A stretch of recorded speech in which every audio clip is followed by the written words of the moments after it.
Labor's considering a coal and gas tax. Let's have a look. Hello everyone, Florian here, and welcome to another episode of HeiseSays.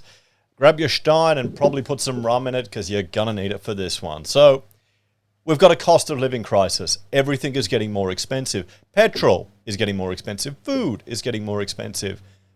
Metal and sheet metal and paint coverings to replace galvanized steel is getting more expensive. Everything is getting more expensive. So what does Labour propose? Well, a temporary coal and gas tax. Another bloody tax, okay? This is why people grow out of voting Labour.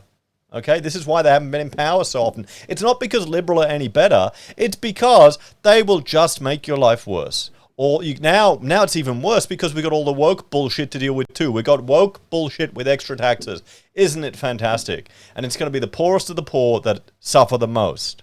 The inner city people, the champagne sipping socialites or socialists as well, working their plush government jobs, who probably are so far removed from just the day-to-day of trying to make ends meet, they've got no idea of the impact of what they're actually legislating. Another bloody tax. Insane. Just insane. How can this even be considered? So, Anthony Albanese, it won't be easy under Albanese, has left the door open to a temporary, it's only temporary, my ass. There's no such thing as anything temporary when it comes to government vacuuming money away from people. A temporary coal and gas tax as the government seeks solutions to soaring energy prices. Okay, energy prices are high, so we're going to tax coal and gas. How does that make sense? The government needs to get out of the market. Maybe if it wasn't disincentivizing investment in baseload energy production using fossil fuels, we might not be in this insane situation. Maybe if it was legal to even consider nuclear power in Australia, we might not be in that situation. And isn't renewables meant to be the cheapest, super cheap energy? Why are we dealing with this situation? Another tax. This is it. They just go to more taxes. Speaking on Friday, the Prime Minister said all sensible measures, including the introduction of a gas price cap, are on table, but played down speculations of a super profits tax.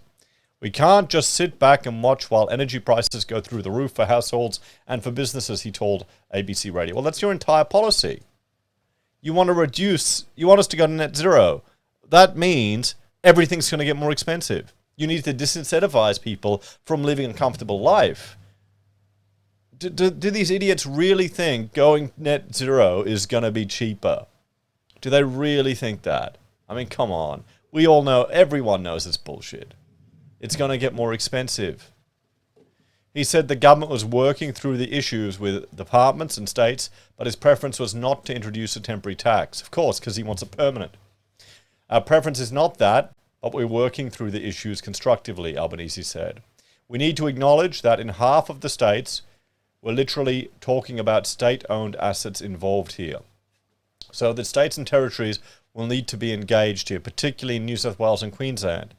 But we're also working through constructively with the sector, and we are hopeful of getting an outcome. October's budget revealed Treasury expects retail electricity prices would increase by up to 56% over the next 2 years. This is probably going to be more of an issue than the surge in mortgage interest rates, because this drives up the cost of everything in the country. Asked later if he was contemplating introducing a gas price cap, Mr. Albanese said it was under consideration. We know Western Australia, for example, isn't dealing with the same pressures that are here on the East Coast, the Prime Minister told 2GB. The government is expected to hand down its energy price plan by the end of the year. Earlier this week, Treasury Secretary Stephen Kennedy said the department would support a government intervention to address surging prices. Greens leader Adam Baird urged the government to consider a windfall tax on coal and on gas giants. We're in a cost of living crisis. Instead of asking everyday people to pay more, Labor should freeze power bills and put a windfall tax on greedy coal and gas corporations, he said. Bloody hell. Do they even know what the consequence of that will be? Then you have less investment here. You're disincentivized investment here. What about we reduce the burden on the citizens? Other countries have had the guts to stand up to these greedy coal and gas corporations. Even the Conservatives in the UK introduced a windfall profit tax, and we should too. Is there even any coal industry left in the UK? Aren't they all dependent on Russian gas? How's that going for them? So let's have a talk about this. The reality is, what costs you most in your day-to-day life is the taxes that you're paying. It's not these greedy coal and gas companies. It's the fact that a chunk of your paycheck is taken by the government all the time. Every time you pay petrol, you're paying tax, you're paying excise. Every time you buy a house, you're paying stamp duty, you're paying tax. Every time you have a beer or smoke a cigarette, you're paying tax.